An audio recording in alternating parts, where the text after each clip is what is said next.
Welcome to Sucks to Your Asmar. As many of you know, the phrase comes from William Golding's novel, Lord of the Flies. The character Piggy's constantly complaining in the novel about his asthma. He one time says that he can't swim because of his asthma. Ralph, the protagonist, responds, "Sucks to your asmar, Piggy." Now, Ralph represents a commitment to civilization in this novel.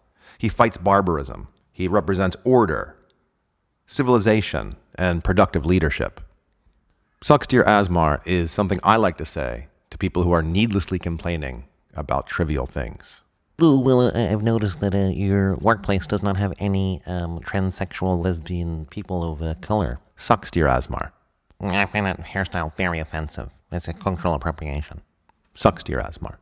Well, why can't I take my grenade launcher into McDonald's if I want to? I should be able to take my grenade launcher into McDonald's. Sucks to your asmar. Why is my professor not recognizing me as a mythical unicorn, 17th century chaotic good dragon she-beast? Sucks to your asmar. Sucks to your asmar. Sucks to your asmar.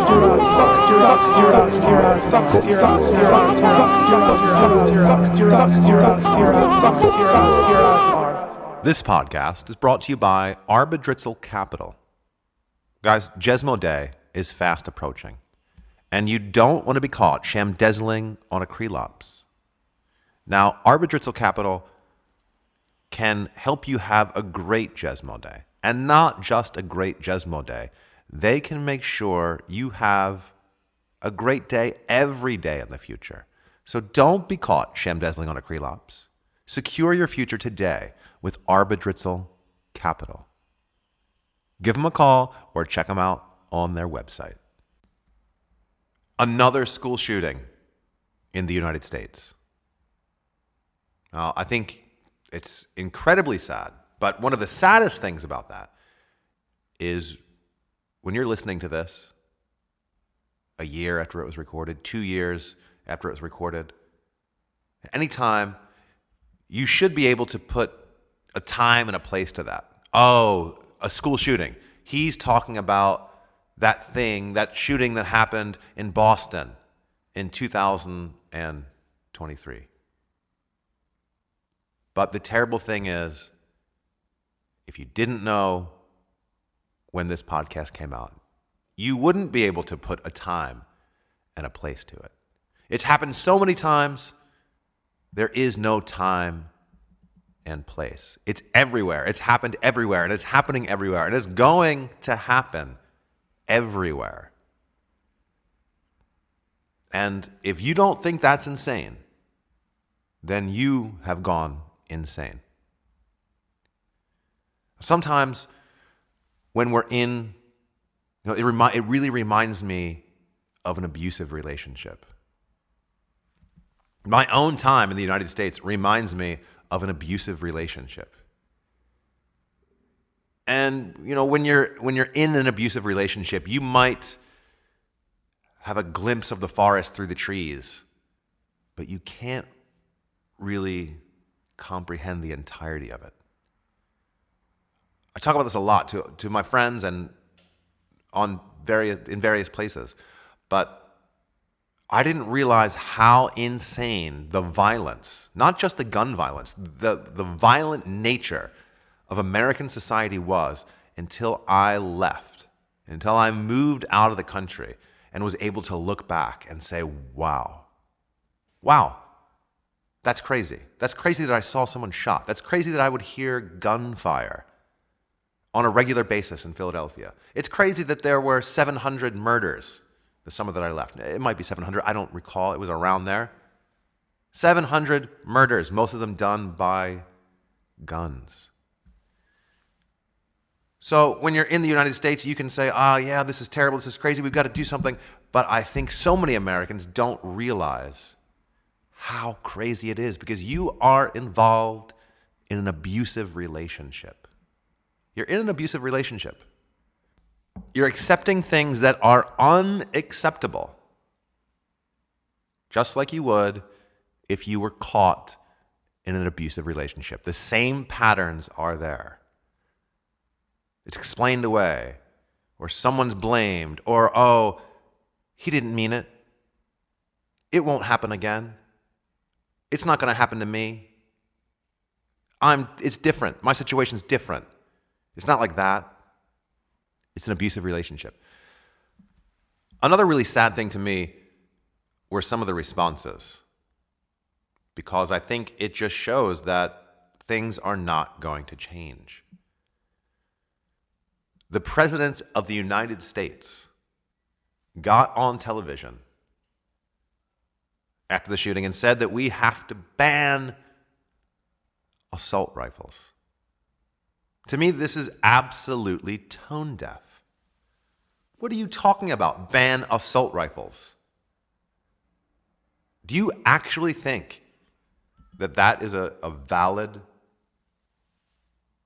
point that's going to solve this problem? Banning assault rifles so someone can get some other kind of rifle and go shoot up a school? So someone can get a pistol and go shoot up a school? Doesn't matter what kind of gun they're shooting up the school with. It doesn't matter what kind of gun they're killing 6-year-old children with. They're killing children with guns. They're killing children with guns. They're killing children with guns. That is insane. There are people going into schools and shooting children with guns. And the President of the United States is going to say, we need to ban assault rifles. Now, either that guy and his writers and his handlers are completely insane, and politics has gone so far off the rails that that did not seem tone deaf to them. In order to strike out at the other side, they immediately come out with that. That's insane. Then I see on Facebook and Instagram and other social media, people going nuts about guns, gun ads, people riding around on lawnmowers, shooting targets. Oh, it's almost lawnmower gun season again. Directly after we have a school shooting. This is not a joke. This is not a time to play politics. And both sides are doing it. This is not a time to play politics. Your children are being shot in school. I'm going to say it again because it's insane. Your children are being shot in school. And it can happen to you. It's not a one-time thing. It's not something that happens somewhere else that's not going to happen near you. It can happen to you. Now, we don't have to go into the statistics about gun violence in the United States. I'm sure everyone's aware of that, and you are a few mouse clicks away from going down that rabbit hole. It's scary, and it can happen to you. And it's not as if violence has just suddenly popped up out of nowhere. The United States, I'd argue, is a relatively violent place that has a history of violence. And the country started in war. You have a vice president, Aaron Burr, who kills the first Secretary of the Treasury, Alexander Hamilton. Right from the beginning, there's a war. Then we have the first secretary and the vice of the Treasury and the vice president of the United States involved in a pistol duel. One of them dies. Lincoln stood for a duel with swords. Their seconds were able to call off the duel and talk the duelers out of the duel. It never happened, but they stood for a duel. Andrew Jackson, President of the United States, stood for 103 duels. Now, many of them did not end in death, but you see the point. You can look at the history of the United States and see violence everywhere, from the wars to society. We can't expect that violence is going to stay compartmentalized. You can't have one violent bubble in culture or in a country and not expect it to seep into everything else. I don't think you can send people overseas to kill other people and have them come back and have that not seep into the culture. There's a culture of violence in the United States. And one of the most recent indicators of that violence is the subculture of gangster rap, or this kind of like urban gangster rap subculture. And I don't want to call it hip hop because I like a lot of hip hop, and that's something totally different than gangster rap. And that distinction needs to be made, I think. There's a lot of great positive hip hop and a lot of artists that are putting out great positive music. Now there's another variety of that is gangster rap, that is terrible and detrimental and has taken over a subculture of American society. A subculture where violence and dealing drugs and might makes right and killing are praised. This is what you rap about. This is what you sing about. This is what makes you, gives you cred, gives you social cred, gives you street cred. Your ability to inflict violence on someone else, to get what you want by violence, to make sure you're respected through violence. Is this what we want? Is this really what we want? It's not going to stay in one part of culture. It will seep into everything else. And that's not the way it works. I was talking to some friends recently about the incredible violence in Philadelphia. And these friends do not live far from Philadelphia, in the suburbs, maybe, I'd say 30 miles. And we were talking about a gas station in Philadelphia. The owner has hired professional armed guards. Now, I don't mean like security guards. These are military. They're walking around with military weapons. They have bulletproof vests. They're basically mercenaries that have been hired at this gas station so people can feel safe pumping gas. And it's worked wonders for the guy's business. Everyone's going there to get gas because they're not going to get robbed. They're not going to be held up while they're getting gas. Their car's not going to be stolen while they're getting gas. Someone's not going to run up behind them and punch them in the head, knock them down, and take their car. This is not something that you should have to worry about. This is an abusive relationship. So this gas station, this guy hired mercenaries to walk around the perimeter of the gas station and watch and make sure no one is robbing his customers. Now, my friends who live in the suburbs said, oh yeah, that mayor of Philadelphia, they're doing such a terrible job. Crime's just going crazy in Philadelphia. Well, again, this is compartmentalizing the violence. That's not the way violence works. It's not going to stay in Philadelphia. For some reason, Americans have this ability to say, oh yeah, they're doing that over there. And maybe that's because Americans other each other so much that, oh, that's their problem. That's not going to come here. But it is going to come there. It is. It's not a problem that's there. It's a problem that's everywhere. You shouldn't have to worry about being shot. Your kids shouldn't have to worry about being shot in school. And this is something I have been talking a lot about recently because it needs to be talked about. It needs to be talked about. And real solutions have to be made. In Korea, as I've said many times before, we don't have a gun problem. You can have a gun for hunting. You got to apply for a permit to have a gun, and your gun has to be kept at the police station.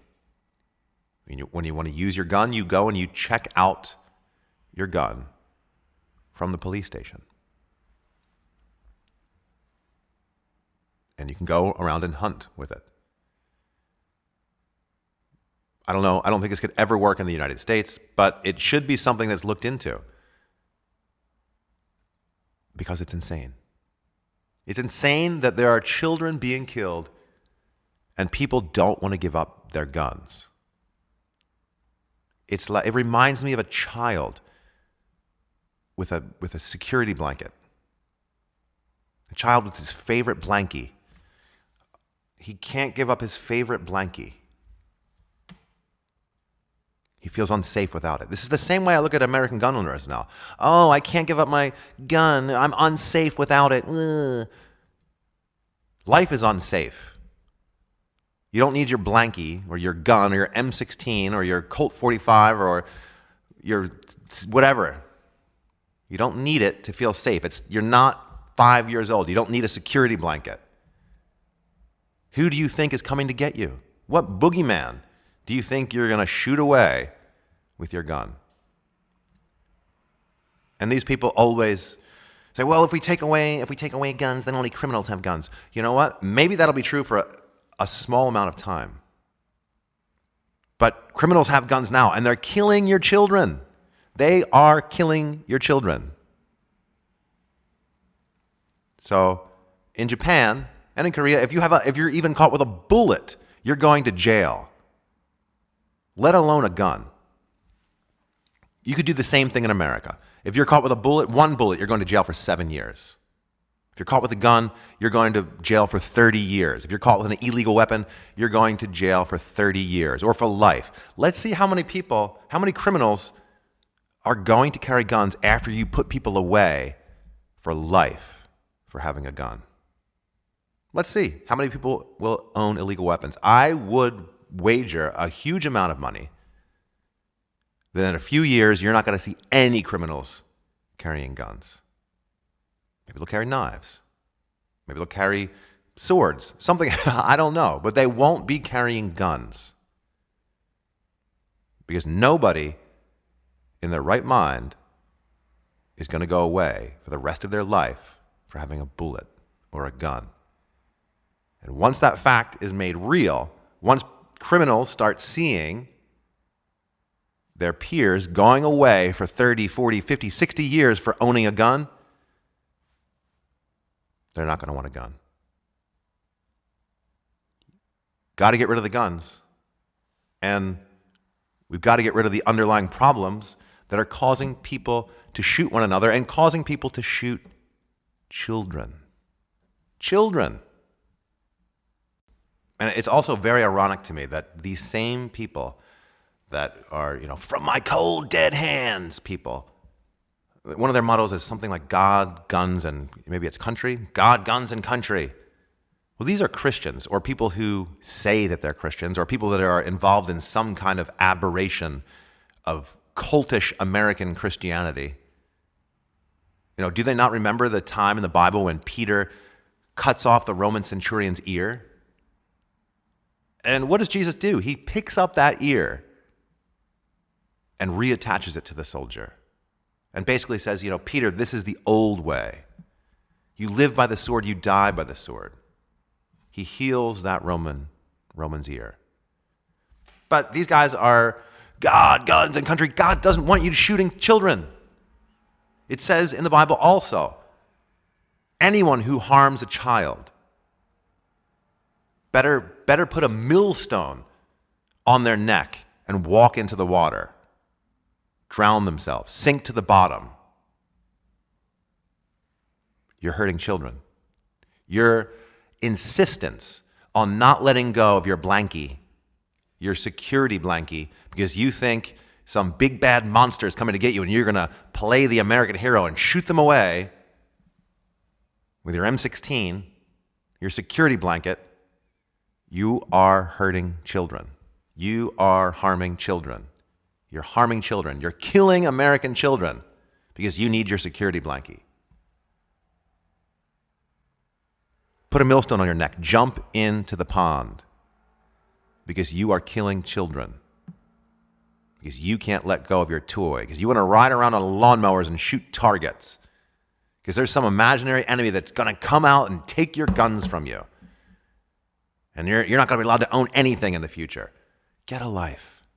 Grow up. Or put a millstone on your neck and jump into the pond. What do you think society is going to look like? Should we, I mean, there are two options at this point, in my mind, for America. You get rid of guns completely and you follow what other sane countries have done. You may have a weapon for hunting. It goes to lockup in the police station when you're not using it, and you can sign it out and use it. Okay, there's one option. The second option is completely insane, but you start arming everyone. Give everyone guns. Any child that is out in public at a school should have a weapon. Give them a gun. Give everyone guns. So when some madman comes into a school and starts shooting, well, those children can protect themselves. They can shoot back. Give children guns. Give them all guns. Anyone who's old enough to go to school is old enough to have a gun. Everyone has to have a gun. There's no happy medium here. I think it's obvious what the sane choice is. Maybe not. Maybe you're insane. If it's not obvious there, then you're insane. Then you're part of the problem. Then you are harming children. Give up your security blanket. You don't need a gun. You don't need a gun. What do you need a gun for? Descend into absolute chaos and violence where everybody has guns and everyone's carrying guns and everyone's on edge and people are shooting at each other all the time. Give everyone guns or give up your guns. Give up your guns. Make it a crime, a serious crime, to own an unregistered gun that's not locked in the police station. Make it a minimum of a 40-year sentence if you're caught with a gun.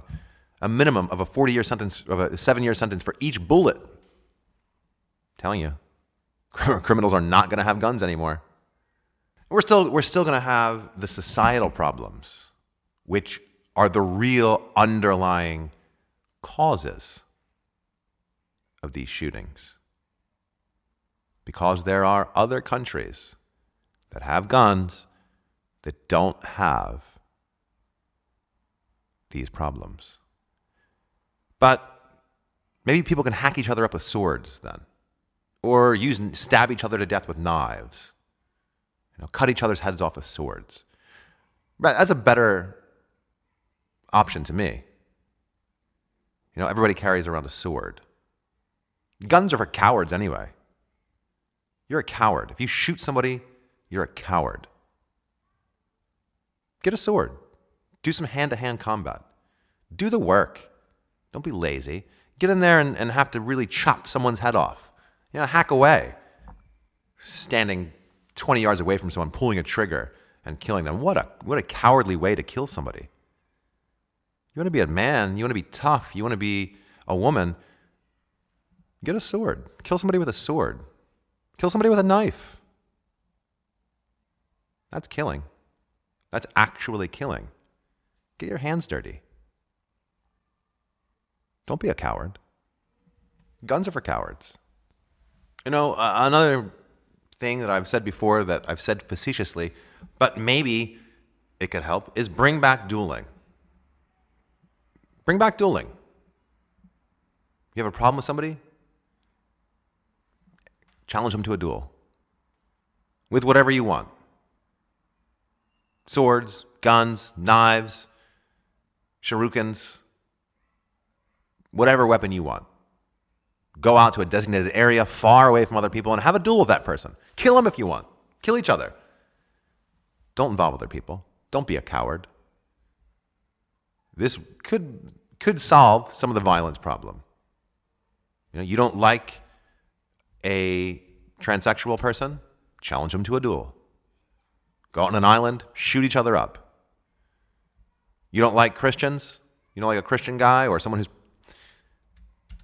pretending to be a Christian, claiming they're a Christian but not following the tenets of Christianity? Challenge them to a duel. Challenge them to a duel with swords. Challenge them to a duel with knives. Challenge them to a duel with assault rifles. You can go get out of the police station and go to some island and have at each other. But don't shoot children.